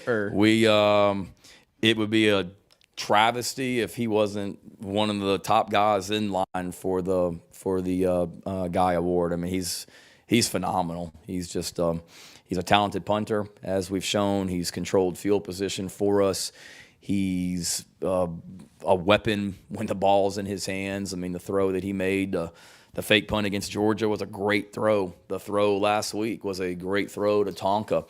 And he's just a really, really good football player and a great leader for this football team. So, yeah, any accolades that come his way are well-deserved.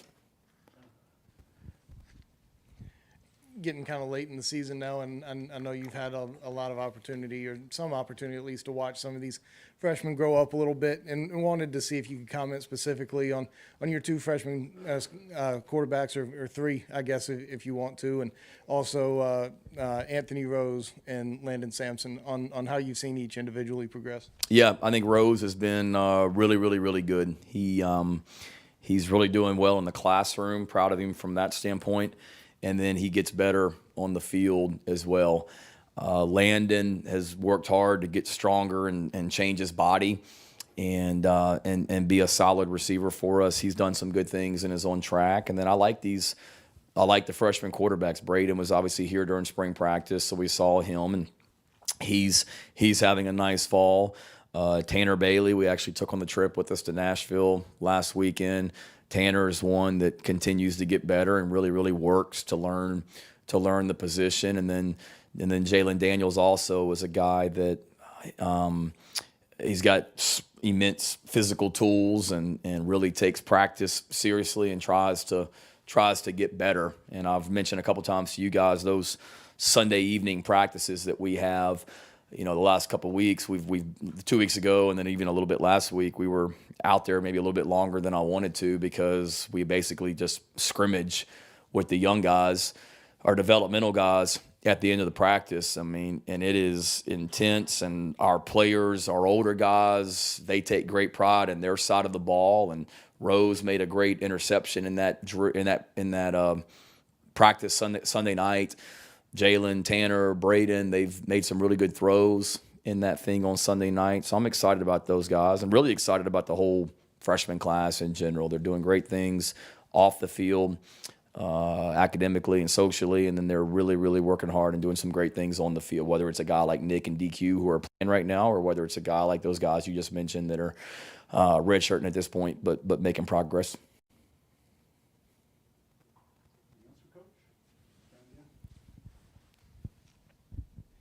And I guess just to kind of follow up on that, it looks like a lot of those guys will be able to redshirt, but I guess they still have games that they could play in, or any of the freshmen who maybe haven't played a whole lot. Is that any guy you're looking to get on the field in special teams or in some sort of capacity now that their red shirts are secure? No, but I think each week is different. You know, certainly the one position that would maybe jump out would be defensive back, just because, one, our health back there, we are a little banged up, but two, because we play so many defensive backs. And, you know, there were times against Vanderbilt the other night where we had 6 defensive backs on the field, like our 6 DB package. And when you're doing that, well, that's 6 bodies and 6 backups that you need, plus special teams as well. So certainly as we go through these last 3 regular season games and the bowl game, certainly we're continuing to try and bring some of these young defensive backs along that haven't played yet, but you hope you don't need them, but may need to be called on. We had Keenan Nelson on the trip. We took him to Nashville last week, one for the experience, but then two, he's getting closer to playing. One, because he's working really, really hard, and he deserves it, and two, because we had some health issues last week in Nashville going into the game DB-wise. Hey, Coach, you guys have won back-to-back road games for the first time since 2012. That's a layup. Come on now. Yeah. What are you telling your guys this week going into such a tough environment like the Swamp? We don't talk a lot about it. Really, it's about us, and it always is. And, we just talked a little bit about it this morning, that it's one of the great venues in college football, and it'll be an awesome environment. It's a sellout. It'll be a great day down in Florida, and what a cool place it is. What a cool place it is to play. But beyond that, it's about us and preparing the right way to go play well. And, we don't make a big deal about where we're going into. We make sure they're aware of what it looks like. We'll go look at the stadium on Friday, which is something we've done this year, which is a little bit new, just so they can see it. But then after that, we really don't talk a whole lot about the road. We just try and keep the schedule, on the away games the exact same as the road games, other than we have to get on a plane or a bus and go where we're going. But other than that, it's the identical schedule, and just try and stay as much of a routine and process as we can. Shane, Devani, and Cam, how are their statuses going into this week? They're good. Cam's a little sick right now, so health-wise, I think he's fine. He's battling, a little bit of stuff like a lot of people are right now, but he should be fine for Saturday. And then Devani practiced today as well, and was fine. Shane, I'm just curious. You guys, you win 4 games, everything's great. Missouri happens, it's like the worst thing in the world. Now you guys are back. How do you, as a coach, keep that insulated from your players so they don't spend too much time, especially given this age when, 10-year-olds are probably more savvy on social media than older people are? It's me included. I don't think I'm old. It's hard. I think that's it really is. It's a huge challenge, because they're only here 4 hours a day, and then some of the time when they are here, whether it be down in the locker room or eating lunch or whatever downstairs, they're on social media. And there's just a lot of stuff out there that, when I first got into coaching, you had, a little bit of talk radio, you had the newspaper, and then you had like the actual, message boards. Other than that, that was it. And now it's just, there's so many more avenues out there. There's so many voices out there as well. So it is a challenge. I think for me, it's me just trying to stay consistent as the head coach, where I'm not just on an emotional roller coaster week to week about what has happened. You guys have heard me say it before. After a loss, after a win, we come in here on Sunday and we show the good, show the bad. We learn from it, good and bad.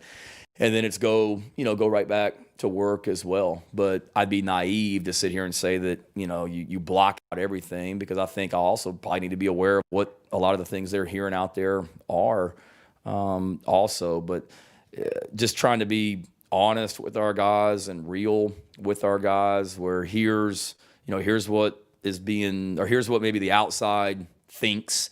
But here's what is real. Here's what we see on tape, and you guys in this building know what's really going on. And don't get me wrong, we're honest as all get out with those guys and truthful with them, and just try and be there, do that from that standpoint. And I know I said the thing after the game the other night, and to me that was more just the negativity with Marshawn being out, for example. Like, I wasn't on social media going to the game to see what people are saying about Marshawn Lloyd potentially not playing, but I can imagine there was doom and gloom. Oh my God, Marshawn's out. We're just as G-rated. We're out of luck, that we don't have Marshawn in this game tonight. How are we going to beat Vanderbilt? Yada, yada, yada. And And we didn't talk one time with the team last week about Marshawn not playing. I mean, they know Marshawn's not playing or wasn't going to play after, Thursday's practice.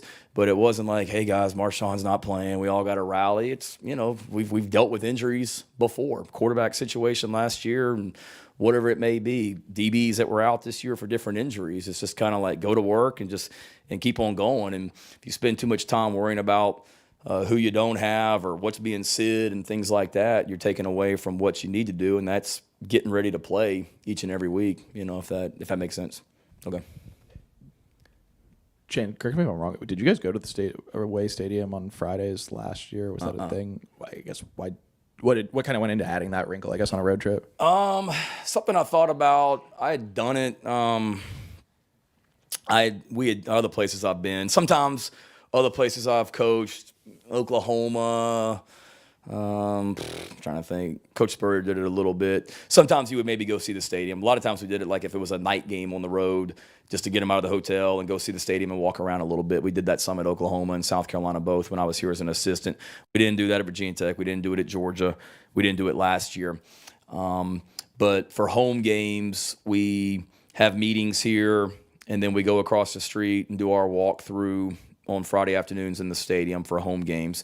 So it was twofold, Ben. One, just trying to kind of keep that same routine on the road. Okay, we do our walkthrough here in Columbia, but then we get on a plane or a bus when we go to Clemson, and we'll get off the plane and just go walk around the stadium, just trying to keep that routine. Then we leave the stadium and go to the hotel and start dinner and meetings like we do for a home game. So that was part of it. And then the other thing, too, was just trying to get some of the newness of it out of the way on Friday. We've got a lot of guys, transfers, freshmen, that have never been to some of these stadiums. And when you walk into some of these stadiums, ours included, for the first time, it can be, oh, my God, just how big they are. But so just being able to go on Friday, we were there for 15 minutes, but just to be able to go on Friday, see where the locker room is, see how you're going to get from the bus to the locker room, how you're going to get from the locker room to the field. Okay, here's what the stadium looks like. Here's where our sideline is. Quarterbacks, there's the play clocks. All right, everybody good? Let's go. And, we've been a little bit better on the road this year. I don't know if it's because of that, but that's how it started. Was just thinking about it over the summer as an opportunity to just see the stadium and not the first time we see it be on Saturday when we arrive. That's out of your system, and then all you're thinking about is just playing well. And just real quick, I think you guys have already dealt with hurricane stuff already. Is there any conversation, concern about the weather or anything like that with this week? I don't think so. George Wynn, our assistant director of athletics for football ops, George has been in communication with everybody down there. I guess they've been having kind of like weekly, or not weekly, but daily updates and meetings, and doesn't look like there's any issues at all. And based on the text he sent me before I came in here, it looks like everything should be out of there by Thursday afternoon and full speed ahead. But certainly the people above me are monitoring that as well. All right, thank y'all. Appreciate you. Okay, guys, that was Shane Beamer. We've hit 2 o'clock. Appreciate you all tuning in real quick because I know Luke RJ had brought it up. Very excited for Gamecocks basketball. Gets going tonight. The men's side of things, of course, the women already won last night in blowout fashion, which doesn't surprise any of us. But the men will get going tonight against SC State, a 7 o'clock tip at the CLA. Game can be watched on SEC Network. Gamecocks are a 23.5-point favorite. My prediction for the game, 78-60. I've got the Gamecocks beating SC State. Luke RJ, when you talk expectations for year one of Shane Beamer, expectations for year one of Lamont Paris, my best advice to Gamecock fans would be this. Go into this season like a blank canvas. I go into it not really having expectations, honestly. I'm just excited and intrigued to see what year one of the Lamont Paris era is going to look like, right? What does this team look like? What does Gigi Jackson look like in a Gamecocks uniform? So, I'm not saying, don't be expecting to win a couple of games. And I'm not saying, just be happy with if you were to go over, right? And I don't think that's going to happen. But I go into this season with no expectations. I'm really just excited and intrigued to see what the style is like, how they play, right? It feels like with every South kind of sport, it's all about offense. So does this team play free? Do they play loose? Do we see a bit of an offensive explosion or improved offensive basketball, something we have not seen over the past couple of years? So all in all, though, excited for the Lamont Paris era to get going tonight and really, really pumped for his tenure to get underway at South Carolina. Guys, that's going to do it all for me. Thank you all so much. Appreciate you all tuning in again. If you want to hear more on the basketball side of things, go check out the podcast that dropped this morning, full basketball season preview show. Would love for you guys to check that out. Broke down everything for the men's and women's, top storylines, top storylines, why they'll be better, why they'll be worse, predictions, overall look at the rosters, all that good stuff. Really, really exciting show. So again, guys, thank you all so much. Appreciate you all tuning in. Have a great rest of your Tuesday, and we will talk to you all tomorrow.